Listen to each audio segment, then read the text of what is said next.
Jean-Noël Barrot, bonjour. Bonjour Christophe Barbier. Vous êtes député MoDem des Yvelines et tête de liste pour la majorité présidentielle au régional dans ce département pour l'Île-de-France. Un mot sur ces 200 000 doses de vaccins qui n'ont pas trouvé preneur hier en France.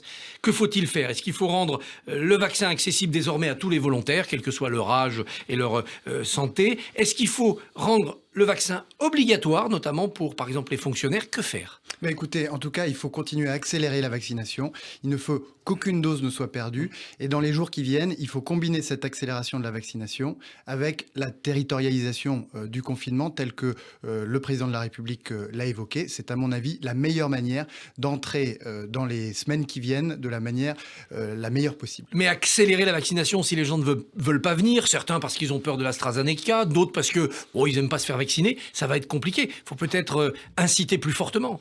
Oui, mais je crois qu'il y a un certain nombre d'incitations qui sont en place. On a aussi des échéances électorales qui viennent, qui supposent qu'on poursuive une vaccination la plus importante possible, de manière à ce que sur le plan démocratique, sur le plan économique, sur le plan social, la vie puisse reprendre ses droits. Emmanuel Macron veut commencer le déconfinement dès la mi-mai. Il a évoqué les terrasses, peut-être des lieux culturels. Est-ce que ce n'est pas un peu trop tôt, compte tenu de cette vaccination qui hoquette un peu et de l'état de l'épidémie? La vaccination se poursuit, elle s'amplifie. Vous savez, dans mon département des Yvelines, à Saint-Quentin, le Vélodrome national a été mobilisé et continue à un rythme très élevé d'augmenter son rythme de vaccination. Moi, je suis optimiste que nous arriverons à notre objectif, c'est-à-dire qu'à l'été, tous les adultes le souhaitant seront vaccinés. Alors, vous parlez de territorialisation du déconfinement, mais comment? Est-ce que c'est le maire qui doit dire « dans ma commune, ça va, je déconfine » ? Est-ce que c'est le préfet qui doit avoir la main? Est-ce que c'est le conseil des ministres qui doit valider chaque cas? Il faut un dialogue, évidemment, entre les services déconcentrés de l'État, les élus locaux, avec, en définitive, le gouvernement qui dispose de toute l'information nécessaire pour trancher. Je crois qu'on a réussi, par le passé, dans les mois qui se sont écoulés, à territorialiser un certain nombre de décisions. Nous allons le faire pour le déconfinement, pour que ça soit bien accepté. Un département comme le vôtre, avec des zones très rurales et des zones très urbaines, ça doit forcément se faire au niveau communal. Il faut en tout cas tenir compte de l'avis des maires. Il y a une organisation de la santé, une organisation qui se fait au niveau départemental. Donc, je ne sais pas si on pourra descendre à une maille infradépartementale, en dessous du département, mais en tout cas, il faut qu'on tienne compte de la réalité des territoires. Le président de la République a confié hier que sans doute le couvre-feu durerait jusqu'en juin. Or, c'est une des mesures qui est la plus difficile à supporter en ce moment pour les Français, notamment les jeunes, parce qu'il fait soleil jusqu'à 21h. Est-ce que c'est pas intenable, ce couvre-feu? C'est vrai que c'est difficile. Moi, je salue ce que le président de la République a souhaité depuis le début de l'année, c'est-à-dire qu'on impose les restrictions quand elles sont nécessaires et uniquement quand elles sont nécessaires. Vous savez que l'année dernière, nous sommes collectivement imposés des restrictions extrêmement importantes. Cette année, nous connaissons malheureusement, si je puis dire, les caractéristiques du virus, la manière dont il se diffuse, et donc nous pouvons cibler les restrictions. Je crains que le couvre-feu reste une des manières les plus efficaces de contenir la propagation, et si nous devons le prolonger un petit peu, eh bien, il faudra nous y résoudre. Pour réussir ce déconfinement, beaucoup pensent au passeport vaccinal. Les députés européens aujourd'hui planchent sur la question, notamment pour les voyages cet été, mais certains proposent d'utiliser le passeport vaccinal, le certificat de vaccination, pour aller au restaurant, pour aller au théâtre, pour relancer l'économie. Y êtes-vous favorable? Oui, c'est une idée que nous avons défendue, que François Bayrou a poussée parmi les premiers. Je crois que c'est important qu'on puisse disposer, à défaut d'un pass vaccinal, d'un pass sanitaire, qui permette d'accéder peut-être à des voyages intra-européens ou à certains services, mais la contrepartie doit être qu'une solution de vaccination puisse être proposée à toute personne qui souhaite faire ces déplacements. C'est-à-dire un pass pour ouvrir plus de liberté, mais une solution pour chaque Français qui souhaite accéder à ces services ou pouvoir voyager.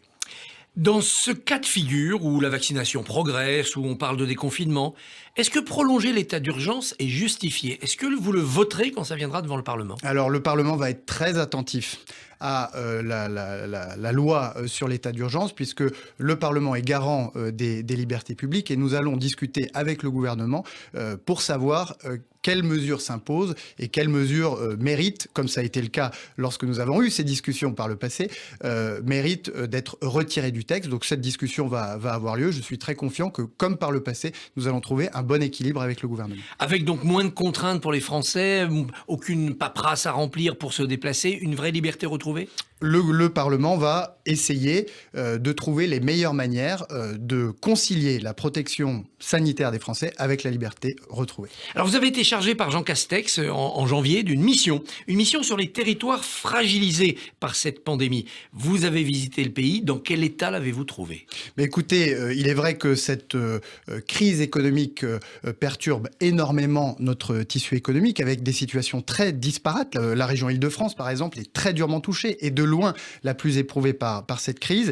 Il faut que nous puissions apporter des réponses sur mesure pour éviter un décrochage territorial. Il y avait dans notre pays, avant la crise, un certain nombre de fractures et il est impératif qu'à la sortie de cette crise, ces fractures ne soient pas approfondies et il est impératif que nous évitions que de nouvelles fractures surgissent. Ce que je constate de l'état du pays, c'est d'abord des entrepreneurs, des artisans, des commerçants qui sont, je dirais, très reconnaissants à la puissance publique d'être intervenue si massivement pour leur venir en aide et pour les aider dans un premier temps à absorber le choc de la crise et dans un deuxième temps à préparer l'avenir. Mais il faut être très attentif que le déploiement de ce plan de relance se fasse bien en direction de ceux qui en ont le plus besoin et c'est tout l'objet de cette mission. Est-ce que le problème de cette période avec les aides massives, ça n'a pas été de garder en vie des entreprises qui normalement dans une économie sans épidémie n'aurait pas pu durer. Et donc, on a créé quelque chose d'artificiel. Ce qui était vraiment important, c'est que, vous savez, nous avons un certain nombre d'entreprises qui se plaignent très régulièrement de ne pas trouver de compétences, de ne pas réussir à recruter. Ce qui était très important, c'est que la crise ne pousse pas un certain nombre d'entreprises à se séparer de ces compétences, si bien qu'au moment de la reprise, elles se seraient retrouvées sans ces forces vives, sans ces talents pour rebondir. Et les aides, et en particulier l'activité partielle, le fonds de solidarité, ça a permis aux entreprises de conserver cette richesse de leurs ressources humaines, si bien que quand nous allons lever les restrictions, quand la croissance va revenir, elles pourront repartir très vite. Lever les aides, supprimer les aides, ça doit prendre combien de temps ? Ça se fait brutalement en un seul jour, comme ça tout le monde se débrouille, ou il faut étaler ça sur 6 mois, 1 an, 2 ans ? On continue à aider le temps que la reprise arrive. Il va falloir tenir compte, de la même manière qu'on territorialise le déconfinement, du rythme de déconfinement des territoires. Donc je pense qu'il faut tenir compte de la réalité des territoires. Je pense qu'il faut tenir compte de la réalité des secteurs. Nous avons des secteurs qui vont repartir très rapidement. Je suis convaincu que les restaurateurs, dès lors qu'ils ouvriront, retrouveront leur public et leur clientèle. Pour ce qui concerne le tourisme d'affaires, ce qui concerne l'aéronautique, ce qui concerne l'automobile, il faudra accompagner ces secteurs un peu plus longtemps, de manière à ce qu'ils puissent continuer à former, à garder leur personnel, parce que la reprise viendra. La reprise viendra dans l'aéronautique, et quand elle viendra, il ne faudrait pas que l'industrie aéronautique française, qui est leader dans le monde, se soit dépeuplée de ses talents. C'est l'occasion d'une transition. Est-ce qu'il ne faut pas tout miser, ce plan de relance, l'argent, sur les entreprises du futur, quitte à faire mourir plus vite peut-être les industries du passé, mais investir à fond dans l'hydrogène, les biotechnologies, etc. Mais écoutez, c'est le cas. Dans le cadre de la mission que m'a confiée le Premier ministre, j'étais vendredi dernier au Havre, où je suis allé visiter le chantier de Siemens Gamesa, qui est le principal site industriel français dédié aux énergies renouvelables, qui se situe sur le port du Havre, juste en face de la centrale à charbon d'EDF, qui vient de fermer le 1er avril, conformément aux engagements du président de la République. Eh bien, ce site industriel qui va construire de grandes éoliennes offshore va employer 750 personnes, y compris des jeunes des quartiers du Havre qui vont être formés à ces nouvelles technologies. Donc le plan de relance est très orienté vers cette transition écologique. Vous êtes européen, le MoDem est un mouvement européen. Le plan de relance voté l'an dernier, il n'est toujours pas là, pas un centime n'a été versé, on fait encore des ratifications. Est-ce que c'est à désespérer de l'Europe ? On le savait que ça prendrait du temps pour que l'argent arrive. La première question, c'est que ces choses se fassent, que les ratifications se fassent de manière à ce que les premières dizaines de milliards qui sont attendus, puisque nous avons 40 milliards qui vont venir de l'Europe pour financer le plan de relance français, eh bien qu'ils viennent dans les caisses de la France. Il faudra aussi peut-être, sans doute, aller plus loin et amener l'Europe à continuer ce qui a été initié par le président de la République l'année dernière, c'est-à-dire unir ses forces pour lever de la dette en commun et investir massivement pour la reprise et pour la relance de l'économie européenne. Nouvelle disposition antiterroriste étudiée au Conseil des ministres, des algorithmes seront autorisés pour repérer d'éventuelles menaces. Est-ce que nous allons vers une société où chacun d'entre nous est surveillé par l'État, sans le savoir ?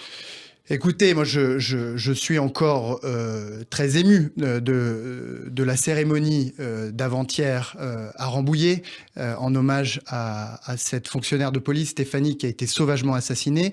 Et il faut que nous puissions trouver de nouvelles réponses aux nouvelles formes de surgissement de la menace du terrorisme islamiste dans notre pays. Cela suppose, puisque nous voyons des individus isolés, frappés dans des territoires comme celui des Yvelines, rurales de Rambouillet, paisible, que de trouver des manières de contenir cette menace-là. Et ça suppose évidemment que nous puissions nous doter de nouveaux moyens de surveiller les comportements de ces individus qui se radicalisent en ligne. Et donc il faut que nous puissions prévenir cette radicalisation en surveillant de cette manière. Il va falloir, et ça va être l'objet de la discussion au Parlement, que nous trouvions le bon équilibre entre la préservation des libertés publiques et cette indispensable surveillance de ces cas très isolés de radicalisation. On pourra surveiller les détenus libérés après une peine pour terrorisme pendant 2 ans. Est-ce que ça serait pas plus efficace d'adopter la mesure de Xavier Bertrand, 50 ans de peine de sûreté quand on est condamné pour terrorisme? Oui, je crois que les prisons, de la même manière que certaines associations sportives, que certains lieux de culte, ont été et sont toujours des lieux de radicalisation. Et il faut donc que nous ayons une surveillance absolue de ces lieux. Ce à quoi le texte s'attaque aussi, et qui me paraît vraiment indispensable, parce que c'est vraiment la situation de ce qui s'est passé pour Samuel Paty et de ce qui s'est passé récemment à Rambouillet, c'est la surveillance de ces individus très isolés, qui ne sont pas passés par la prison, qui ne sont pas passés par la mosquée, qui ne sont pas passés par l'association sportive, mais parce qu'ils visualisent des vidéos sur Internet, se radicalisent et passent à l'acte. Et ça, je pense que c'est indispensable. Les élections régionales approchent. Dans plusieurs régions, le MoDem a travaillé avec des présidents, les Républicains, sortants. Vous êtes engagé avec la majorité présidentielle dans cette campagne. Est-ce que vous allez servir d'arbitre pour rapprocher droite et majorité présidentielle dans l'entre-deux tours? Ce que nous avons souhaité avec les autres formations de la majorité présidentielle, c'est d'unir nos forces pour présenter des stratégies communes avec La République En Marche et le MoDem. C'est ce que nous avons fait dans ma région, c'est-à-dire en Île-de-France, et ce que nous faisons dans les autres régions. Il se pourrait, si les électeurs en décident ainsi, que, comme c'est le cas très souvent aux élections régionales, dans l'entre-deux tours se pose la question de rapprochement entre des propositions de différentes listes. Et à ce moment-là, nous pourrons effectivement, si la situation l'impose ou nous y invite, jouer ce rôle de trait d'union. Mais aujourd'hui, nous sommes pleinement engagés avec nos candidats, avec nos têtes de liste, dans la proposition d'un projet pour les habitants de nos régions. Emmanuel Macron a glissé hier une confidence. Après toutes ces élections, l'an prochain, on pourra rediscuter du vote par correspondance. Vous y tenez à ce vote? Bonne nouvelle. Bah oui, c'est une très bonne nouvelle, et je pense que ça serait que la France s'honorait de se doter d'un système de vote complémentaire au vote à l'urne, qui lui permette à la fois de maintenir la vie démocratique, même en situation de crise sanitaire, et par ailleurs, le vote par correspondance, c'est aussi une manière pour celles et ceux qui sont éloignés des urnes du fait d'un handicap, du fait de l'éloignement de leur domicile, de pouvoir tout simplement donner leur avis. Jean-Noël Barrot, merci, bonne journée. Merci à vous.